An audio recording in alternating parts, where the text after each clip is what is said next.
We're getting into that Christmas season, y'all. Are you feeling Christmassy yet? I hope so. Good to see you, Bonnie. Good to see you, Michelle. Sandra. Oh, yes. What a day. Have you guys been following that Lauren Mateus saga? She's imploding. She's burning out. She's crashing out. That's an interesting. I was following over at Jules, I keep calling her Jewels of Thought, Jules, but it's allegedly Innocence channel. But I think Jay for Justice is talking about it as well. It's interesting, to say the least. Oh my God, it's too much. I don't need to pick it up. I feel like I'd be piling on. You don't need that. Fucking crazy Mormons is what they are.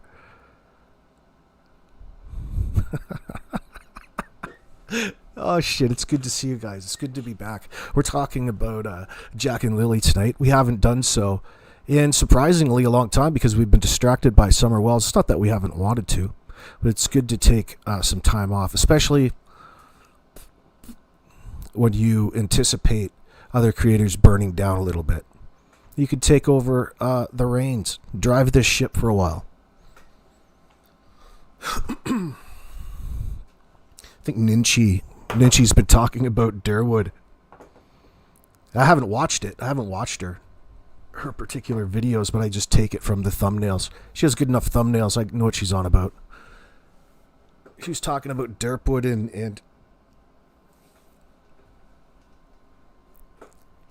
how he was probably being used as a useful idiot in that sense. I'm paraphrasing, of course. I didn't watch it. But that's actually my description. That it's quite possible that in his position he's being used as a useful idiot, tool of propaganda in that sense. And he's more than happy to parrot everything nonetheless. But it quite possibly could be correlated to the early call about this individual seeing two kids get into the back of a car within, a certain area near the home, which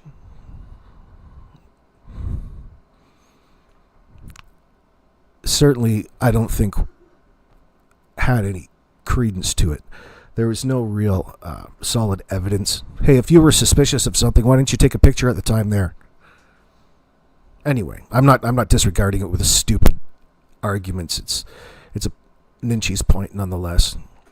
But it's a good point. We brought that up a long time ago.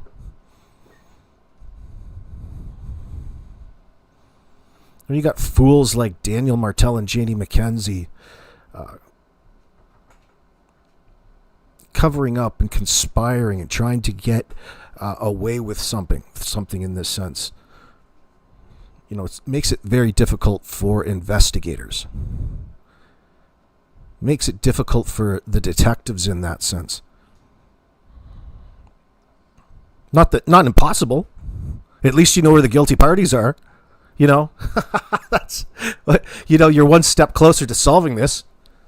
But it just becomes complicated alongside the fact that there's a missing child, there's missing children out there, and it's being presented in the media a certain way. Things don't line up, and it doesn't line up because of anybody else but Daniel and Janie. Could you imagine?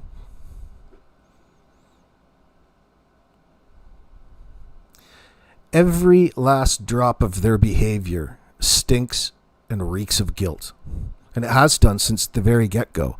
Innocent people don't act the way that you guys do.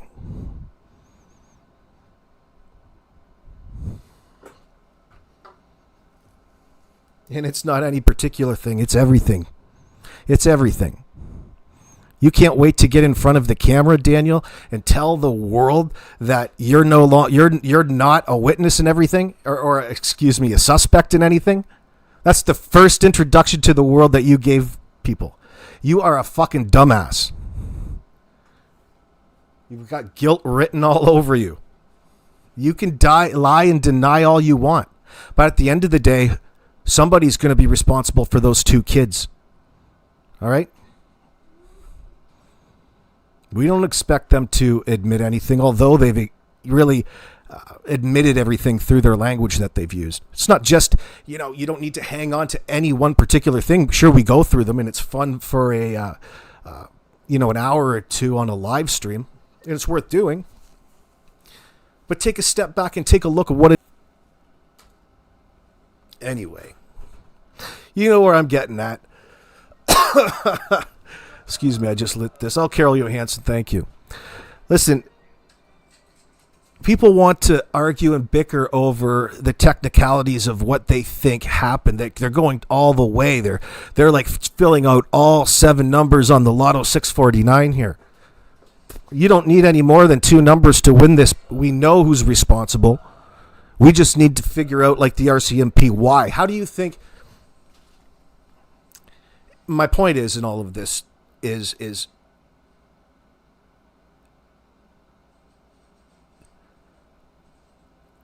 they have painted themselves into a situation by design in order to help them get away with what it is that they did to Jack and Lily.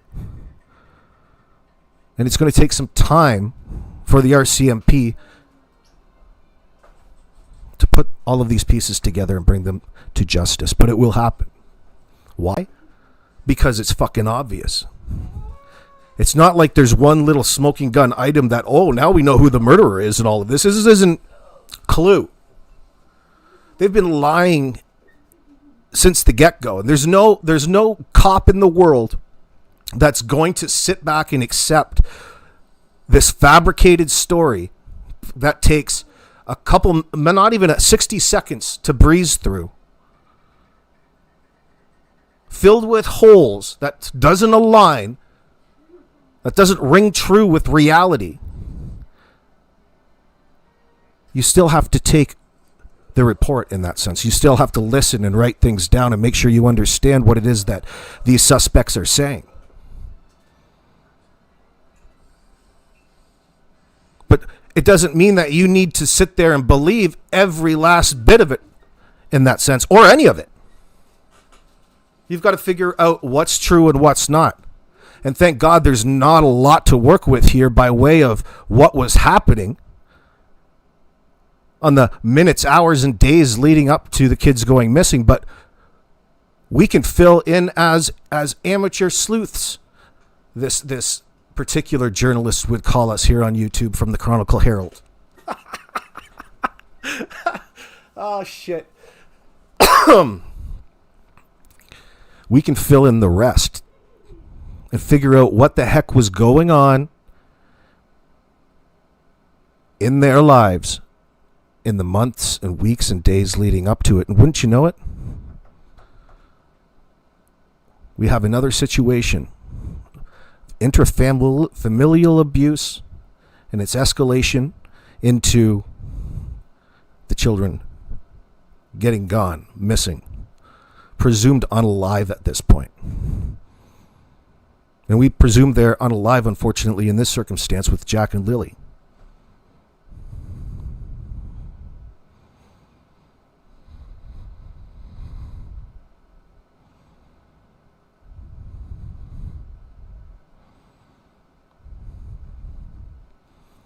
That's right. Good to see you, Julia. It's not complicated. Just have to prove it. That's right.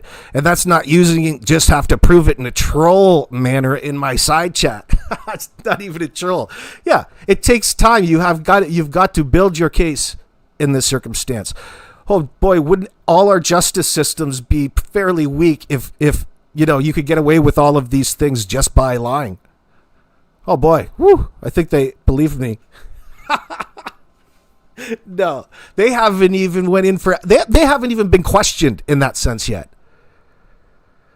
They're in this stage of what they call evidence gathering, building. They use the analogy of the pieces of the puzzle all coming together in that sense before they move and operate on anything, because they can't rely on Daniel or Malaya in that sense for factual information. They got enough out of them to get a baseline. That's what your famous polygraph exam was for there, fun boy. It wasn't something that you're going to pass or fail anyway. There's going to be a whole lot more questioning and questions that are going to be coming up in this circumstance. This guy thinks it was a one-off. Now he's up on the CBC telling the world just how innocent he thinks he is. Oh, thank God. We don't need the cops anymore. Could you fucking imagine even doing that? That's like giving yourself away, dude. Good luck. Your anxiety and tweaker self. This is tweaker logic, bro. And the only people that you fool are the ones in the moment. It's almost like your own little hell. But it never stands up to scrutiny. Daniel, something happened to those kids that day. Nobody's buying your story. The way that you portrayed yourself, your story, Janie's and Malaya's, what the hell? What happened to the kids? Where are the kids? And what does the fact of the sliding door sound like have anything to do with anything? You still haven't explained it. You haven't put the pieces together. It's all these sporadic pieces that people are supposed to just get the hint in that sense. Nobody has the balls enough to really tie down what it is that they feel happened. Oh, can't talk about that. Don't want to talk about that. Don't want to point fingers. Well, he had no problem pointing fingers for the first 8 months at Malaya. No, just in the moment when you're asking me that question. Daniel, you give yourself away. All the classic red flags over and over and over and over again, dude. It's not, you don't even have to ask.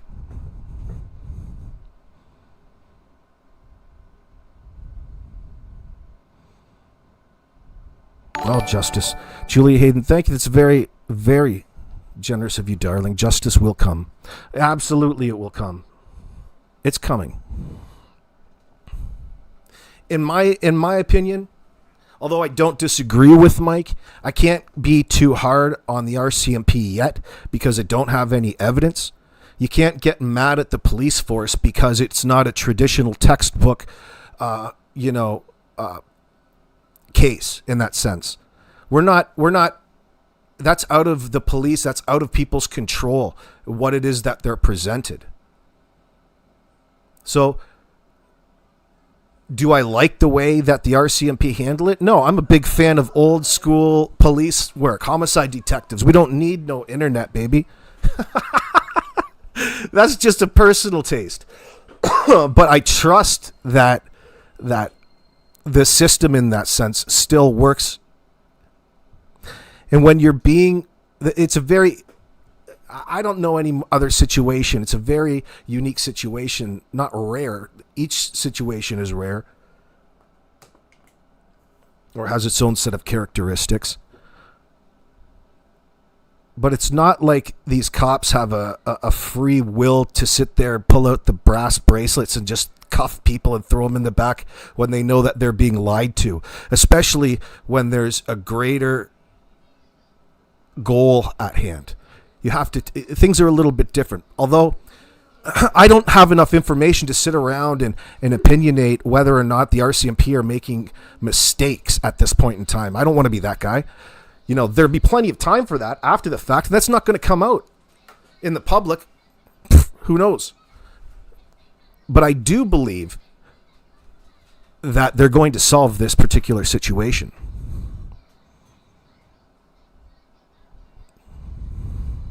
And it's going to be interesting to figure out and reverse engineer just how it came down and what it was that they were doing at this point in time and what it was they were doing in June or July.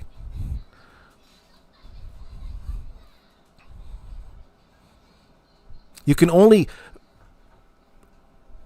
supply these situations like Daniel's doing. They're being pulled in and he's talking to the police and getting all of the information as thorough as they can, going over things again and again. That's normal. That's just rapport building and making Daniel feel comfortable enough to think that he's getting away with something. He's not going anywhere. He's not going to be going anywhere. But they want to find Jack and Lily, and the easiest way to do that is to get the information from the perpetrators, from the parents. They're being anything but cooperative. They're not being cooperative. They're being Don and Candace Wells cooperative. Oh, yeah, look at how cooperative I'm being. Here's all my digital, here's all my stuff. Look, everybody, just how transparent, cooperative, and agreeable he is. The dude's a compulsive fucking liar, a tweaker.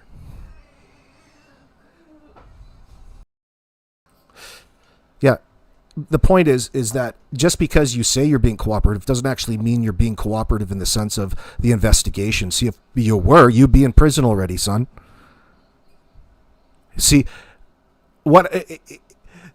The guilty party, the criminal in this sense, isn't going to win this in this chicken or the egg, and he's going to just hope and pray that they don't figure him out. And that's really what he's doing. He's like the last guy at this all-you-can-eat buffet. Well, like, when the fuck is this guy going to be full? You've given the police everything that they really need to know to pin you down in that sense. But who knows, out of all the selection of bullshit lies that they've come up with, where they choose to go in first. They should put that up on Polymarket. Get people to start betting on it.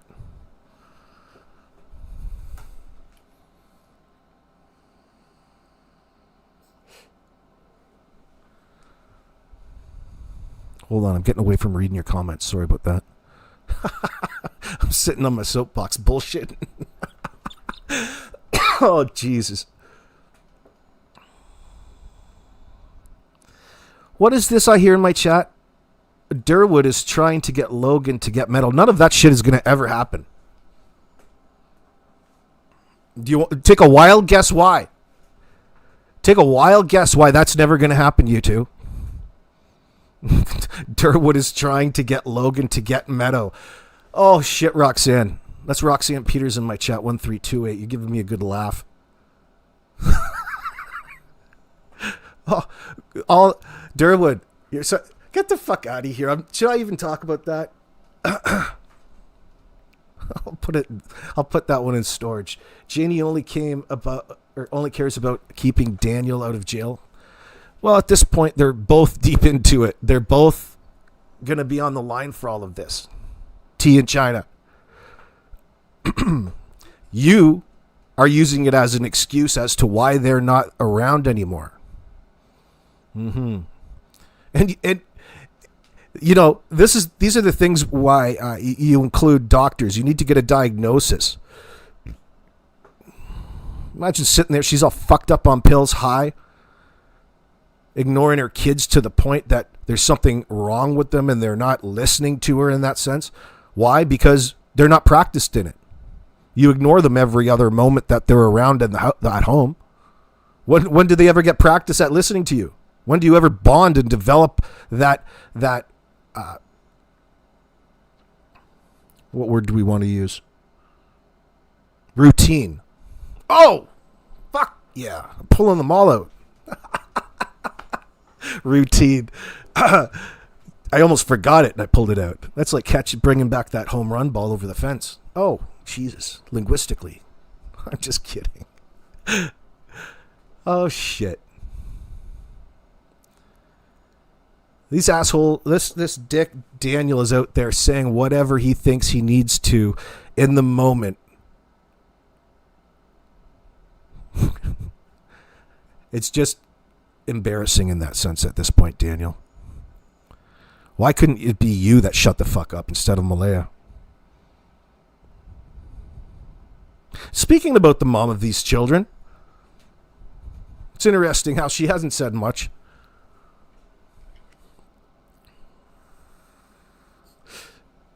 Oh, she's going to pin all of this on me.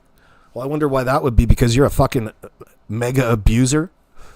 You've been abusing that glass dick for the last 2 years around the kids and behind her back and out doing your own fucking thing, staying high all of the time. God knows when you're home. God knows what the fuck you're doing. You're hating on the kids. Looking all shades of yellow and green over at the in-laws. Getting high out in the bush. What's going on, Jen R?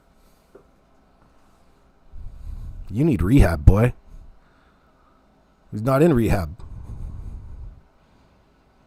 Oh, guys, you can ask me any question you want. Just don't bring up drugs. That's what Daniel says. Don't bring up those drugs. Don't bring up anything. Sorry, we wouldn't want to trigger you, would we? They're going to pull this out of you one way or the other, Daniel.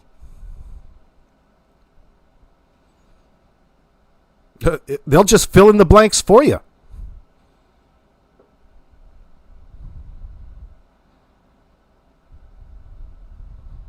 They'll get you to agree. They'll get you in there in that interview room and get you to agree to 3 things, and then they'll introduce the contradictions to it and get you to agree to and understand both sides of the point. And then say to you, Daniel, well, it can either be one or the other here, and it can't be both, Daniel. Now, which one is it?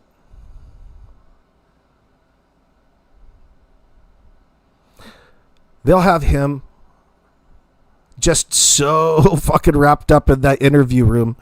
He'll probably be happy to get in behind those bars. Do you mind if I get in there to protective custody? What's for dinner tonight? What's for supper tonight? Oh, do those prison garbs come in red?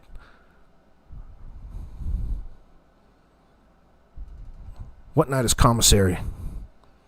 Can I use Google? Can I surf the internets when I'm in jail? Oh, perfect. Then you can go and appear in Drunk Turkey's show from fucking prison. Wonder which prison they'll send him to. You think they'll send him out to Ontario and Kingston? You go and hang out with Paul Bernardo?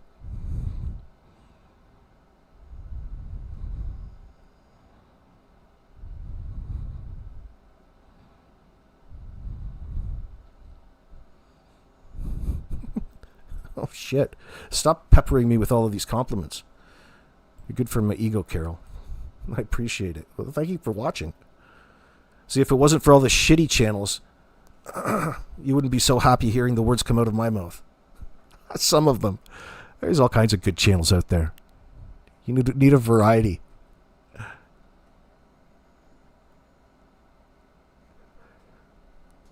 Yeah, the children learn to listen to voice. Children listen. Let me read. What? Let me read this. Yes, children learn to listen to voices who are kind, much like plants grow in the sunlight and need water. A child will seek attention by any means. Oh, yeah. But they were loving children.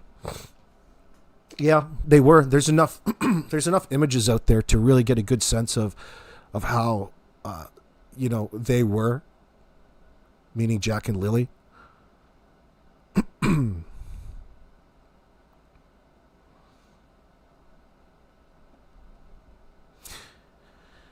It seemed on their own,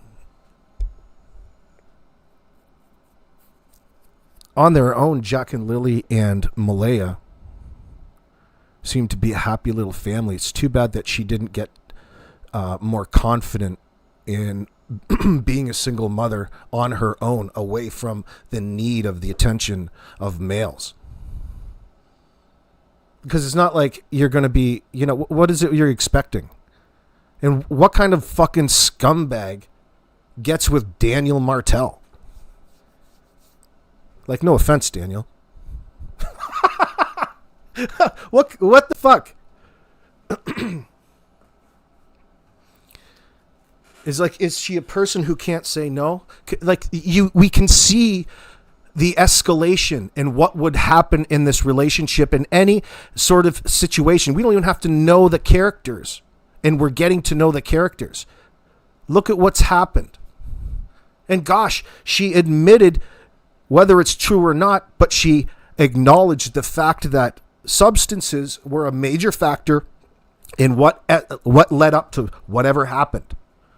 To not paying attention to the kids, they neglected them to death. We'll say that.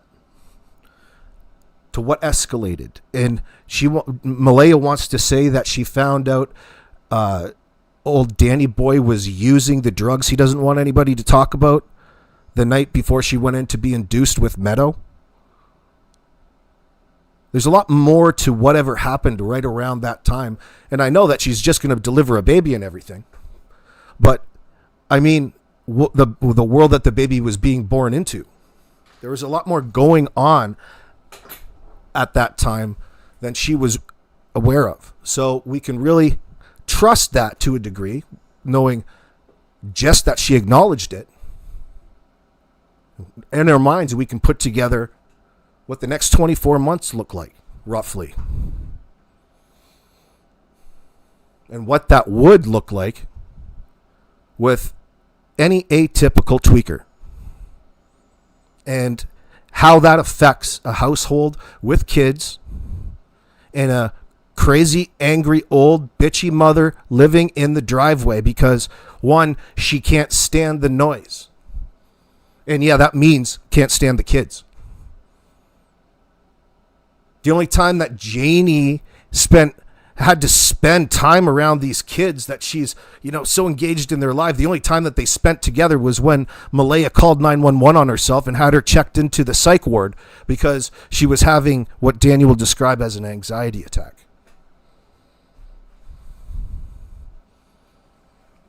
No, meth doesn't stink like that. And you can snort it. And you can inject it. You don't just have to take it from the glass dick. I just said that because it's funny. He could be taking Pervitin tablets from World War II for all we know. Or, taking 3 times the amount of Xanaxes to get the same effect. Maybe he's snorting his Xanaxes. Snorting your Xannies. It's the goddamn same thing. It's methamphetamine. Boop, boop, algorithm.